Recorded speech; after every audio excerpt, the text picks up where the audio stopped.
Okay, so welcome everybody and happy Canada Day. This is our last day of CIE, but the day is still jam-packed with panels as well as our Valorant finals. So to start today, we are going to go ahead with our Path to Pro panel. So we're going to have a discussion with various gamers who are actively pursuing their careers in professional gaming. And we'll also hear about their experience, expertise, and strategies to be successful in the space. So without further ado, my name is Jennifer, and I'll be your host for the next hour or so ish. And I will get our panelists to introduce themselves. So we'll go clockwise from my position. Oh, sorry. Also, introduce yourselves. Um, give us the origin of your tag as well as your favorite video game. Wise, right? Wait, Yes. me, right? Yes, yes, yes, All yes. right, all right. Hi, I'm Ethan. My original gamer tag or my Discord name came from one of my friends suggesting it after I wanted to change my name on Minecraft a long time ago, and my in-game name that I used was I think I was just dumb to not use a gamer tag, and I just went with my own name because I started playing like 12 years ago. So that's how it started out for me. And I'd say my Age of Empires 2. Oh, cool, cool. And we'll go to Ethan's other side of me, rambling.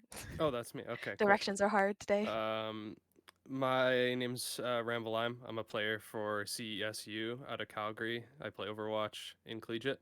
My tag is completely randomized. It was a random name generator when I was 12. Um, and my favorite games got to be Fallout 1 or Disco Elysium. My name is William, and game name is Crimzo. I'm from Toronto.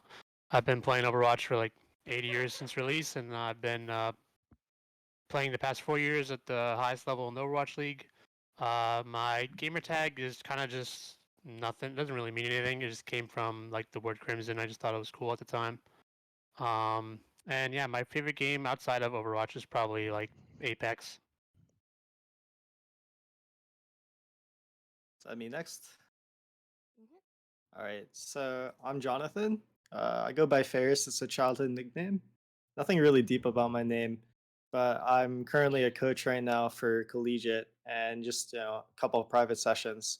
I used to pursue Path of Pro. It was only contenders B side. Or actually, I forget which one is the entry, but I was kind of just a bench warmer. But I do have that experience, going on into tier three ish. Uh, right now, I'm coaching just because it kind of goes along with my free time. I've been playing the game since release. It was introduced to me by a couple of family members, and we're a pretty big family, and a lot of us are big on gaming. So it just kind of came along naturally. Yeah, that's really all there is to know about me. I mean, I guess I should mention I'm a dance teacher now. That's kind of the reason why I stopped pursuing Overwatch. Cool. And our last but not least guest. Yeah. So, hi, my name's Thierry, or you can call me Noxious if it's easier for you. I'm currently playing for Team Canada in the World Cup, and I've been pursuing collegiate for the past year and a half now.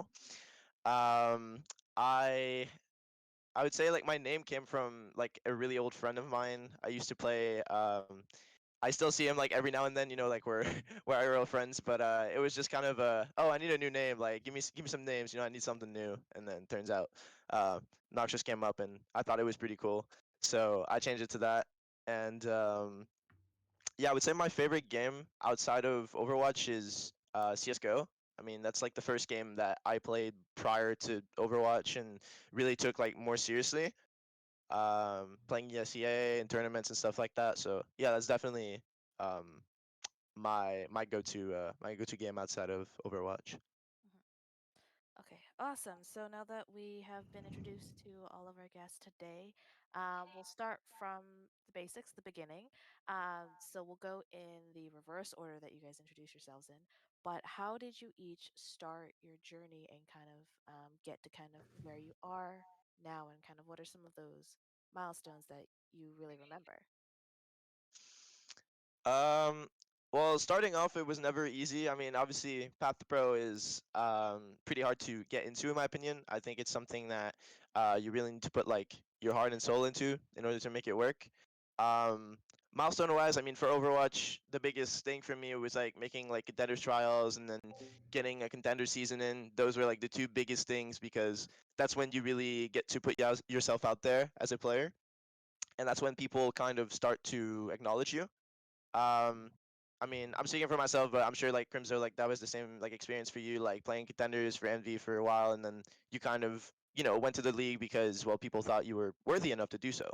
So it's really just about like proving yourself and putting your name out there and making sure people like know you for the right reasons. And yeah, I mean, Path to Pro is it's a really nice thing. It's something that it's a dream for a lot of people, and I think it's really worth pursuing if you're willing to put the work and effort towards things. So yeah. Yeah, I pretty much agree with what he said. It's a lot of commitment. You have to put a lot of your time and effort into it, your soul into it. It's really mentally taxing. Not just playing the game, but the ups and downs of playing bad, feeling not good about your career. A lot of doubts are going to go into your head going into this kind of thing. For me, it just started because I had all this time in the world thanks to COVID that happened a couple years ago. uh, I stopped pursuing dance at the time. I just thought it was a little too much. Olympics just got introduced, so everybody was kind of going really hardcore. Then I found Overwatch to be kind of fun to grind on my own time. I found a group of friends, and that's how we kind of kept playing until we got just kind of decently known in like the tier 3 scene. It wasn't anything big, compared to the other players in this panel, but that's how you kind of get started. Is you just want to put some time into it, make some friends. You want to make it fun at first, really. You don't want to expect anything big when you start out. um, but yeah, from there it's a lot of grind and effort going into it, and the players don't really get enough credit in my opinion for the kind of mental taxing that goes on into competing and trying to get better. For me, my career just started by just playing Overwatch. I never really had many aspirations to like become pro or anything like that. Just over time, I was just playing games. I realized that I was playing against people who were pro and at the top, and I decided to pretty much give it a go myself. It was pretty hard to get in initially, because people like didn't know who I was. I wasn't like streaming or anything like that, so like my name wasn't really out there. And I actually just got my start from being really high up in the NA like leaderboard on the ladder. They ended up finding me there, contacting me, asking me for a trial, my first actual like tier 2 team. And then basically I just kind of like have gone from there. I haven't really stopped, 6 years strong, hopefully a lot more. Uh, for any like milestones, probably representing Canada in 2018, playing on the stage with all the fans was amazing. Getting to play with like big names like XQC, Sure4, all these like titans of the scene back then was really cool, and probably like the biggest thing that I've accomplished. All right. My start is still kind of happening. I would say I'm really, really, really super early into Path to Pro. I started maybe last year. I've been playing Overwatch forever, but I've never really taken it super seriously, gone super hard into competitive stuff, and I still think I have a long way to go. But I started mostly just finding out my school had a club and joining it, and then ending up as captain on that team and doing what I can. For me, it started out, was it 12 years ago, starting to play Clash of Clans when was it? I just wanted a game to play on my new iPad that I got, and throughout time, I guess it just evolved into what was it? Me watching like a lot of YouTube video of like content creators like showing off their attack strategies, and then it just turned into what was it? As time went on, I joined these tournaments my team qualified for this tournament to go to Poland. We didn't get to go all the way to Poland, but we were like, was it in 8th place, and you had to be top 4, so it was like a start towards it. And then after that, I had other teams ask me to play on their team, and it just turned into just a crazy experience because back in April, I went to San Diego for an in-person tournament, which was a lot of fun, and I got to play on stage and everything. All right, so yeah, it's really interesting to see some of your journeys unfold and they continue unfold. But we'll throw this to Ethan first. First off, congratulations on getting onto Mystic Esports. But Clash of Clans is a little different than typical esports titles we see. So, what kind of keeps you going back to Clash versus something like Overwatch or Valorant? I think for me, like, was it growing up, my parents had a rule where I wasn't allowed to play computer games until the weekends, and but then I was allowed to play on my iPad, so it just mainly evolved into becoming just, I guess you could call it, a mobile gamer menace. Because I j- because of that, I just played lots of mobile games, and once I find that once you're invested in a game, it's hard to give up on it, especially since I've played Clash of Clans since like the very first month it got released, and I'm still at it today. Mm, yeah, that is 12 years is a long time to Yeah. play a singular game. Um, so there's props to you for that because I know even League players, most of them don't haven't even played for like 10 years straight. Um, But anyways, okay, so we'll get kind of on to a bit of the daily schedules. So what are each of your guys' daily schedules like? Because I know some of you have to balance school with play, with friends, and other lifestyle. So if we can, let's start with Crimzo. Um, be like having a balanced lifestyle is probably like one of the hardest things to do. Like once you are like a pro, because like you do have to dedicate so much time like to the game. And I think that's definitely like a key thing that I've tried to kind of like carve out. To make sure that I do have free time and I'm able to take care of myself and stuff like that. Um, it's you just have to kind of like allocate time in your day and make sure like the time that you're spending is useful and you just have to be smart with it because for me personally like I'm playing the game like 8, 9, 10 hours a day and then like I have a little bit of time to myself that I can spend by like going to the gym or like hanging out with my girlfriend or going for a walk, like doing all these kinds of things. And I think it is very tricky, but it's definitely absolutely necessary to be able to do something like that. Otherwise, you're just kind of just gonna go insane. Hmm. For sure, for sure.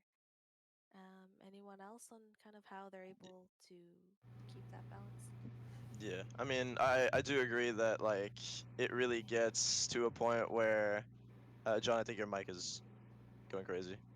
Oh, But yeah, I do agree. Like to a point, like with Crimson, like you definitely need to find a way to balance everything out because otherwise, like if the game is the only thing you have and that's the only thing like you you play all day every day and you don't have anything to like fall back on, it's really hard to like keep like stay mentally healthy. And I think that's like the biggest, like one of the most important things, especially when you compete at like a really high level, because your mental, whether you want it or not, like kind of dictates how you play and the way you react to certain things. And I don't know, I feel like if you don't have a balance in like outside of the game, it's really hard for you to have one like inside the game basically. So yeah, to add on to that, as somebody myself who had to pursue a pretty decently active lifestyle outside of the game, for me, it was a lot of dance conditioning to do a lot of the things that dancers do, specifically just breakdancing in general. There's a lot of athletics involved with that,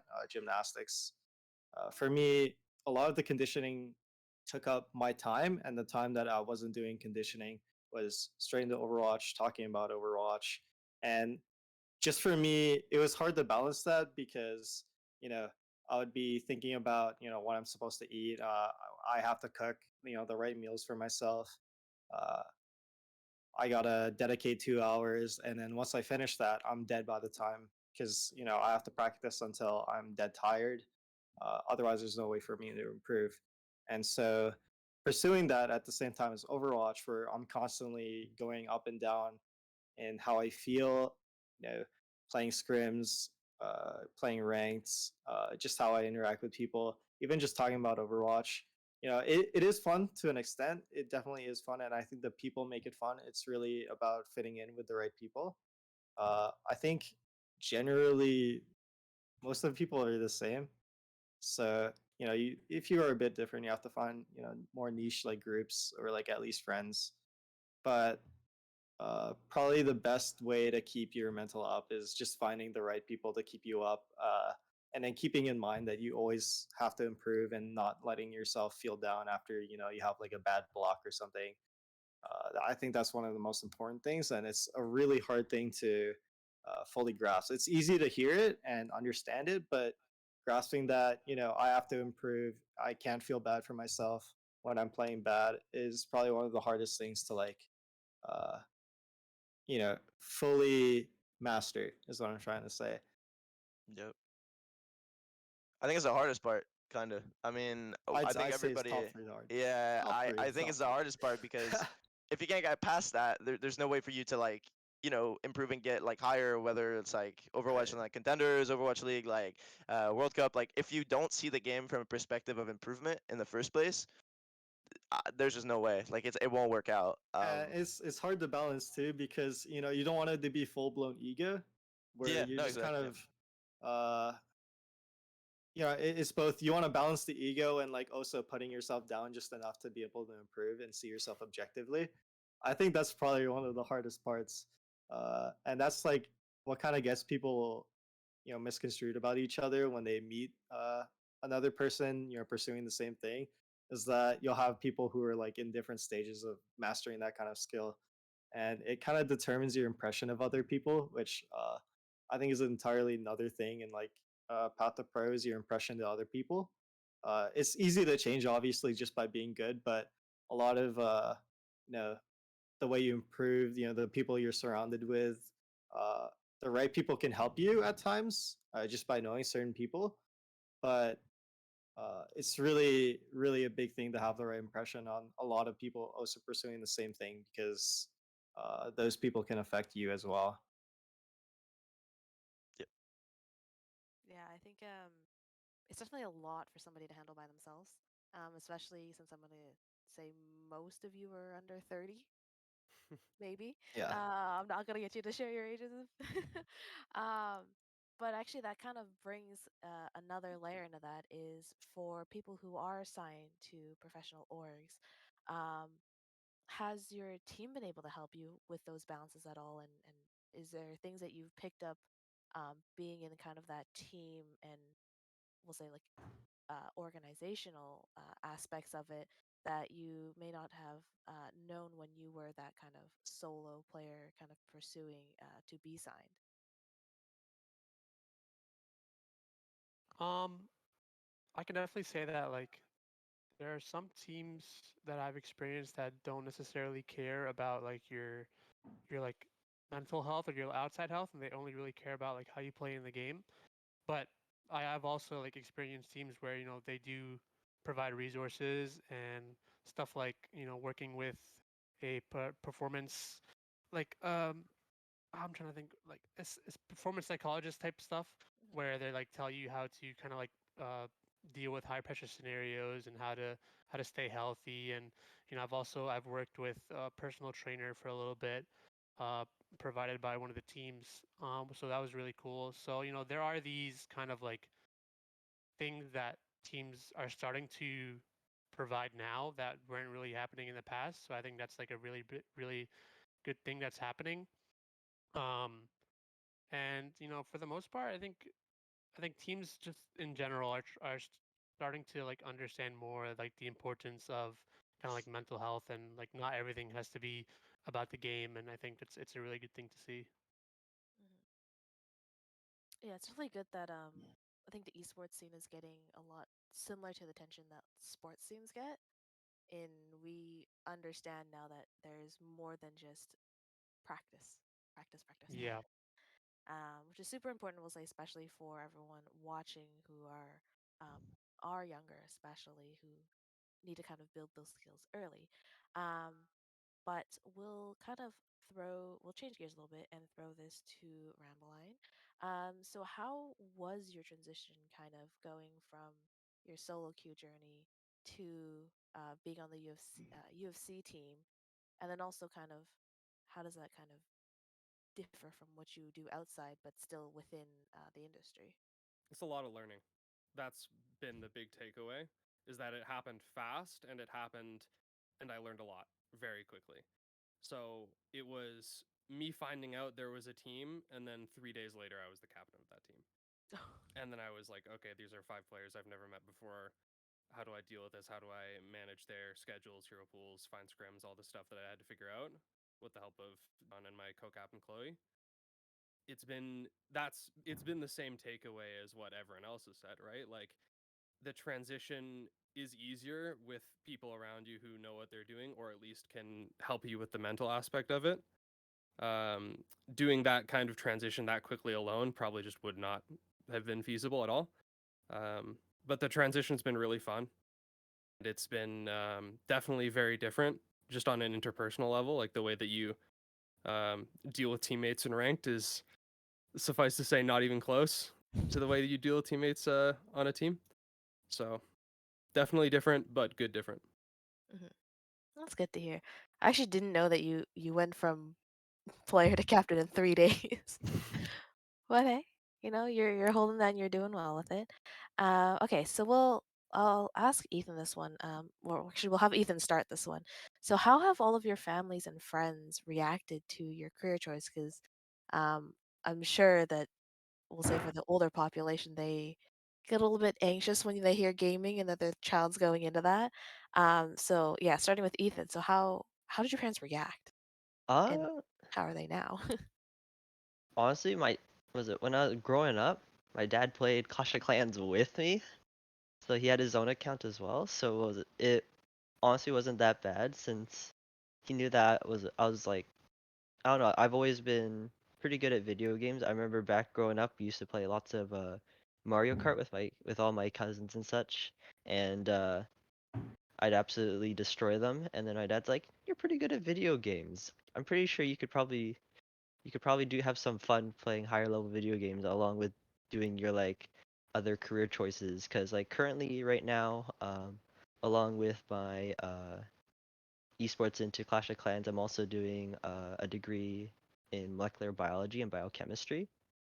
So I'm like mixing both of them at the same time. But because my dad played Clash of Clans along with me, I think it wasn't that bad at all. And the rest of my family just cheered me on. Like, even in Seattle, was it my grandma and grandpa not the best at technology, but my uncle pretty much set the TV with of the stream that was going on, and they just cheered me on. So I think it wasn't that bad, honestly. Yeah, I think there is definitely something to be said for the infrastructure of collegiate, helping helping explain it to people who don't quite understand it, as compared to like tier 2 or something that's more just doing that, right? Like, at least you have the excuse of, I'm getting a degree out of it, which I'm sure a lot of our other people on this panel can speak to that. Yeah. I mean, for me too, like growing up, my parents really hated the fact that I play games. Like, I literally had a timer, like the little timer you put like when you put something in the oven or something, and it Yeah, was like yeah. like yeah, Parental like controls are like better. she would literally just grab it and put it on top of my computer, and she was like, "You got an hour." I was like, "Okay, I got an hour." So it was just like making the most out of that hour, and obviously as time went on, she kind of gave up on that.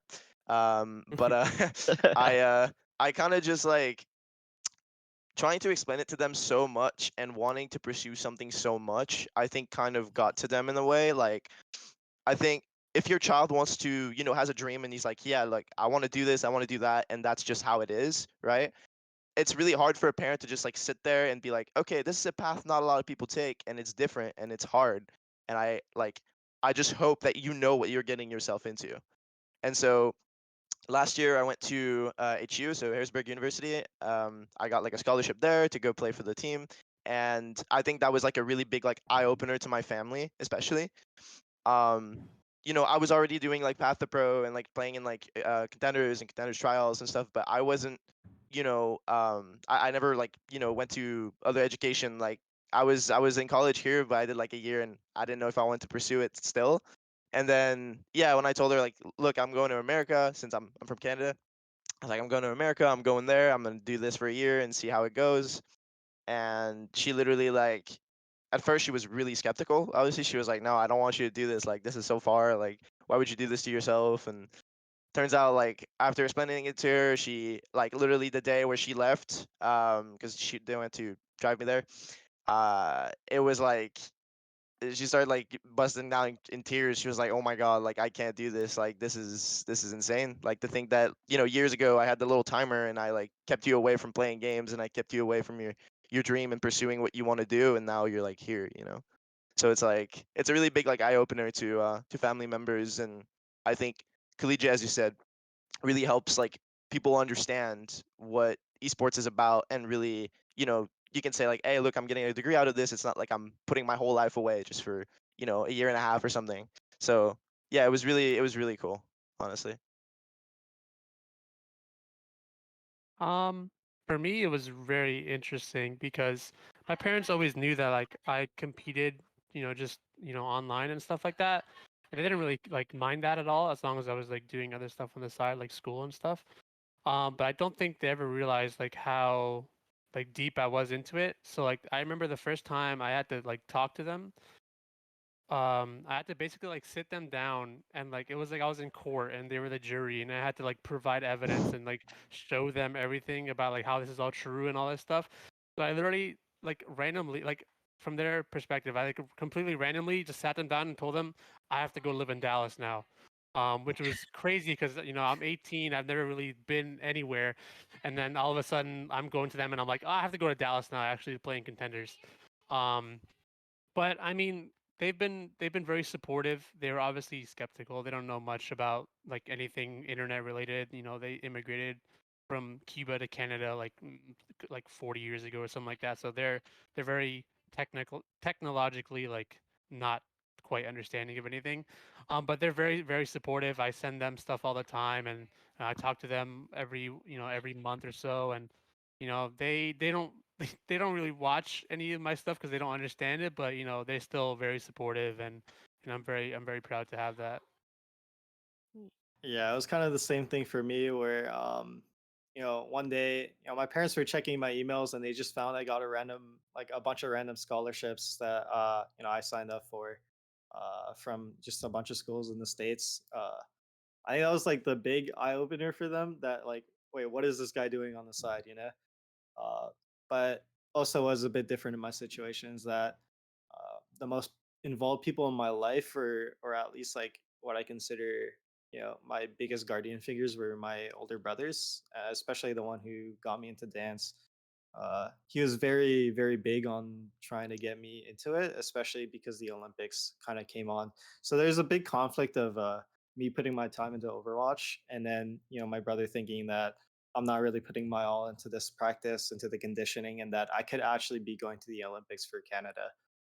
That was probably one of the hardest things in my life to get over because the conflict was so huge that I ended up wanting to, move houses, and that's what I did. I live on my own currently. Right now, with my parents, just helping them out for my grandma coming in. But it was pretty big, and explaining it to my mom was not as hard because she's first gen immigrant, but she's very business like, very corporate, office. We have a pretty professional relationship. Not that it's a bad thing, but uh, as long as I show her the facts, I show her what's there, and that I'm pursuing something on the side. It's not like I'm just putting everything into Overwatch. She's not very worried about me. It's just more like the conflict of you could be pursuing this instead. Why don't you just do this? You have the resources rather than just Overwatch. And in the end, it just kind of came down to I started building more corporate connections in Overwatch, and it showed to my parents more. So they just kind of had to talk with my brothers, and my brothers started understanding more that uh, I put a lot of time into it, and I got connections, and it's just what I'm more comfortable with. That kind of got me uh, more committed than I was with the other activities they were trying to push onto me. Hmm. But I think for a lot of people's parents, especially, I mean, I can't speak for everyone, but there's a lot of first gen immigrants that aren't really keen on how esports works. And like Noxious was saying, it's very it's very eye opening to have collegiate, because you have that excuse that you have a degree on the side, right? Like they were saying. Uh, the only problem right now is I think that Canada has a really kind of weak presence in esports compared to the states. But I really hope that's something we can work towards, and it's something currently I'm working towards. I'm Mhm. writing my approval for a grant, or I'm writing to get an approval for a grant to get people more jobs in the industry. I think another thing about the industry right now that's misunderstood is that a lot of people are thinking it's like kind of just a cash grab, uh, in the corporate sense that you know kids are into games, so the old people are kind of older generation are kind of trying to take advantage of that, and get people into programs that the natural understanding or the connections to esports that um, your average player would. It wouldn't even have to be a really involved player. I think I wasn't very involved, to be honest, but I think I have a decent amount of connections. I was able to get Noxious on here, Crimzo as well. Just having those bare minimum connections, I think, is what should be the standard of the esports industry. But unfortunately, in Canada, a lot of the people who do try to start these programs aren't as involved, as minimal as I am. And I think that's probably the first step I want Canada to take as an esports collegiate program. Hmm. Yeah. To add on to that, I just think it's a lot of question marks. Like, I don't think people are necessarily aware of everything. I don't think people know how to market this completely. I mean, I'm from Montreal, and there's like a bunch of like little cafes and stuff like that, like PC cafes. But it's not really anything like insane. Like nobody looks at this and like, oh, esports. I know what this is. Like I know how this works. Like people don't yet understand what it's about. I think trying to make it more into a sport than anything else, like you said earlier, is gonna be like kind of the go-to because, well, obviously it's a bit different from other sports. It has a different way to like market itself, but it's definitely you should look at it in the same way, right? And I think eventually, in like a few years from now, maybe when us, let's say we have kids, right? It's gonna be a completely like 180 if esports is still around and things are still going like up, right? I think we will be able to understand kind of what it's about and what's up, but for the generation that's a bit older that hasn't experienced that, that doesn't know necessarily, how it works, what it implies, it's definitely like really hard for them to understand. Like even if, as you said, you put out the facts, you sit there and you turn into Harvey Specter, dude, and you explain to them like everything, like what's going on, like you got the facts straight, you got like a subpoena, dude, like you got the whole thing. Like I'm telling you, it's not it's in a few years from now it's gonna be completely different. And I really think that I really hope that esports keeps kind of going up and working towards like greatness because I really think there's something here, personally. Hmm. Yeah, so that actually is a lot of what we are trying to do with CIE, make sure we help the students of this generation build those connections and get that experience because it's very difficult to sometimes. Hmm. And growing all of Canada, because I think, of course, we want to compete with the states. But anyways, okay, so we will head over actually to a quick little session of Rankle, assuming production is ready. Yes? Okay, we got the thumbs up on that. So for anybody who doesn't know, Rankle is basically a platform, and you'll get 3 videos per game per day, and you basically have to guess from that little clip what rank this person is. So it's kind of fun. Um, I'm sorry, Ethan, in advance. Yeah. You are the only one who doesn't play Overwatch here or knows about it. But random guesses also work. So I think we did this earlier. I believe the coaches panel, they got 1 star in League of Legends. The collegiate leaders panel, we got I think 4 stars on Valorant, half Valorant and half was it Overwatch? Something like that. But anyways, we'll see if you guys who do play Overwatch and Ethan's random guessing can do better. Um, right, Team Ninja did get 3 stars. Anyways, okay, so we'll take a look at the clip.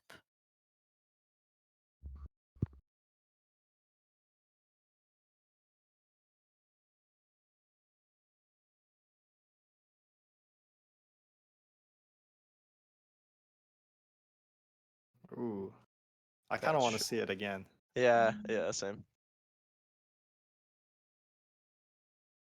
Is this a quick play clip? I can't tell. I mean, it's push, so you wouldn't It's be able to Bush. tell. You wouldn't. Yeah. Yeah, you wouldn't be able to tell. Okay. Um, Oh I'd God. say I don't recognize anybody. I think you can tell the upper ranks pretty easily because you just recognize the same 3 people who queue. Um, I think the positioning of the enemy team is kind of suggestible as well. Like they I weren't said, really, they weren't yeah, really in the but right spots at all. aim is there. I like the I don't know, was that a PC clip or am I tripping? It was a PC clip. You wanna play Yeah, it It one was. more time? so you had some mouse control there, so I give it like diamond, That's what I was gonna say, Diamond. Yeah. Yeah. diamond, yeah. I'm gonna say plat just to be different. Oh I yeah, also think diamond. Oh, Damn. Master. okay. master. Okay, that was me. That's fair. I guess I think most people wanted everybody. diamond. I just said I just said plat to be different. You're just the Honestly, most wrong. initially I was gonna say Lost. master. I'm just lost watching the clip. I was gonna say master initially, but then Noxious was talking about like how the enemy team was being weird, and I was like, ah, maybe it is diamond. Yeah, Bro this guy got peer gaslit us. pressured. Yeah, That I ain't was real. 'cause the aim was there. The aim was good. Yeah, he had some mouse control, so you can tell. It's kind of hard to tell diamond and masters. At least is like I think those ranks are pretty similar. Yeah, Yeah, I every agree. single time I've played a So rank, though, I'm always off by 1 rank. Always one. whoever had that, yeah, whoever had that clip, I hope you don't feel bad that we guessed the rank below because pretty easy to get those It's pretty confused. similar. Yeah. Yeah, Sojourn. Okay. sojourn. This Yeah. guy gonna turn into Seeker, dude. Okay, it's over. Jumping. Oh, okay. That was pretty good. He wasn't jumping in like the wrong parts. It wasn't like he was Mm. spamming it. I'd say maybe like mid masters, just by how Mm. like the lobby looked. Alright, play it again. Is I it? No, I don't see. I don't think. Is it? I mean, I don't hear. We don't hear anything. So if there's comms, I Yeah. don't. Um, I'm saying. I think I saw the thing at the end, the scrim thing. I could be wrong. I'm gonna Maybe low say. GM, but I'm I gonna think say GM too. I'm gonna rest my Yeah. case on Yeah. masters. I'm going Masters. GM. I'm saying GM too. Yeah, I'm gonna say GM. Watch it be It's top gonna be 500, and we masters. It's all gonna be get destroyed, masters. bro. Masters. Oh, we got it. Okay. I led Yay. everyone to that and still guessed wrong. It's crazy.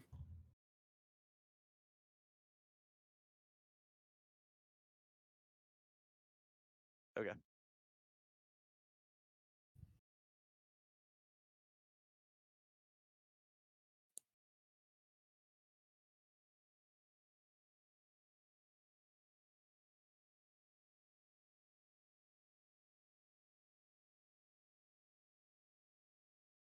Okay.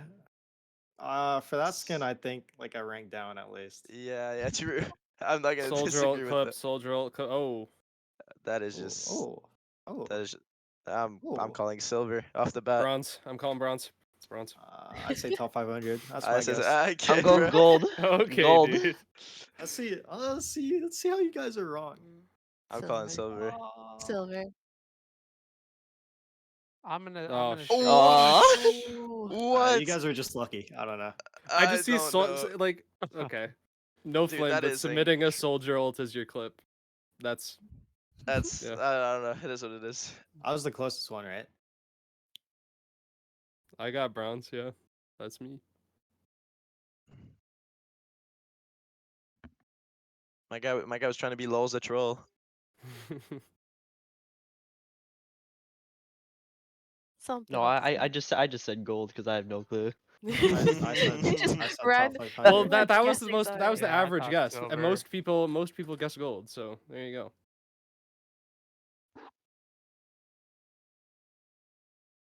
Yep, I you're gonna said go top with that? 500. I can't lie with you. I shouldn't be getting a point for this. Yeah, you've heard of that 1%. Yeah. He Dude, was a part of the 1%. true. There's someone else that guessed this, or you were the only one. So Mhm. Hmm. Okay. Okay, so we're nearing the end of this panel. But we always like to close out with any advice you have for kind of up and coming others, whether it's collegiate or tier 2, tier 3 players trying to get into a tier above. But yeah, do you guys have any advice for individuals just trying to look into becoming professional gamers? I'll keep it quick with Uh, mine. Just find your people. yeah, that's a pretty good one. For me, it'd probably be know what you want because you're either all in or you're not. You're either yeah, spending 5 hours a day instead of going outside, working the extra hours, studying. Uh, a lot of that time is just gonna be thrown away into like playing the game, thinking about the game. It doesn't have to be playing the game. It's just like thinking about the game a lot is really what matters.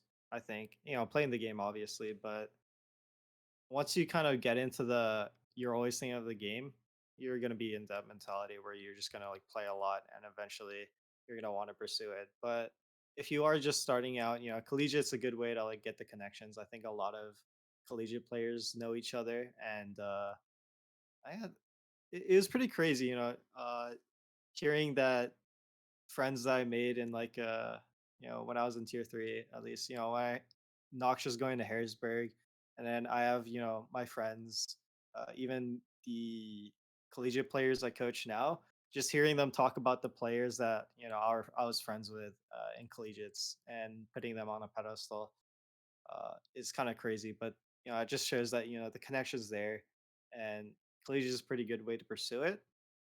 But again, just know what you want. You either put a lot of time into it to go path to pro, or you play it, a bit casually. yeah. Um, I think to add on to that, like literally every hour you spend, have a goal in mind. Like don't spend an hour doing something that's not going to be useful to you, right? Look at it from a perspective of, okay, I need to work on this and these are the things I need to focus on, and then keep putting that, like push forward to get that done, and then after that look for other goals and just keep going. That's like the easiest way that I found. Like I have like little post-its on my wall, like literally it's dumb but it works. Like I get on my PC, I take a post-it and I'm like, okay, today I'm working on this, I'm playing ranked, and I just focus on that. And once I feel like that's ready, and then I'm going into scrims, and I'm like, okay, like I know how to adapt to this now. So really just spend your time carefully, think about what you want to do, and like be decisive and don't hesitate. Um, and if that's something you truly want to do, who's gonna stop you from doing so? Really, you just gotta put your effort towards it and give you 100%, and that's about it. For me, I'd say just like connections is super important always. Like just the same as like the real world. Like who you know is very important, and now we have social media platforms to kind of like get your name out there and show off kind of like what you got. So just like yeah, you're gonna be playing, but like also you can make sure to kind of like make sure to that other people can like see what you're doing as well. So like if you hit a crazy clip, post it somewhere, or talk to your friends, play with your friends, and do all these things to make sure people like get to know who you are, because like tons of people play the game, um but it's really important to have people know who you are pretty much. Mhm. I also like to add, don't be a sheep. Don't be a part of the herd. I think is also another advice I'd give. Is you're gonna get a lot of people bandwagoning. You'll have a lot of like I think best examples like Overwatch League. You'll have a lot of people like shitting on a random player. Uh, when they're really just good and they're really misunderstood. I think once you stop seeing past that surface level stuff, that's when you're really starting to get into esports as well.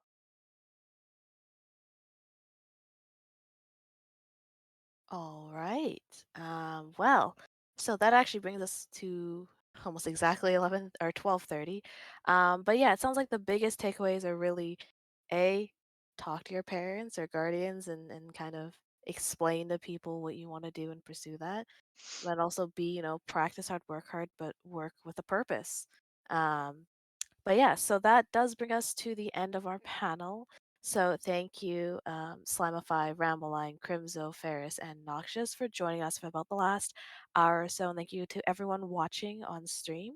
So we'll be back actually in about a half hour, so at 1 p.m. Pacific or 4 p.m. if you're in the East, for our last panel of the entire event. That is our broadcasting, production, and graphic design panel, and that will be hosted by Benson. So thank you, everybody, and we will see you again later.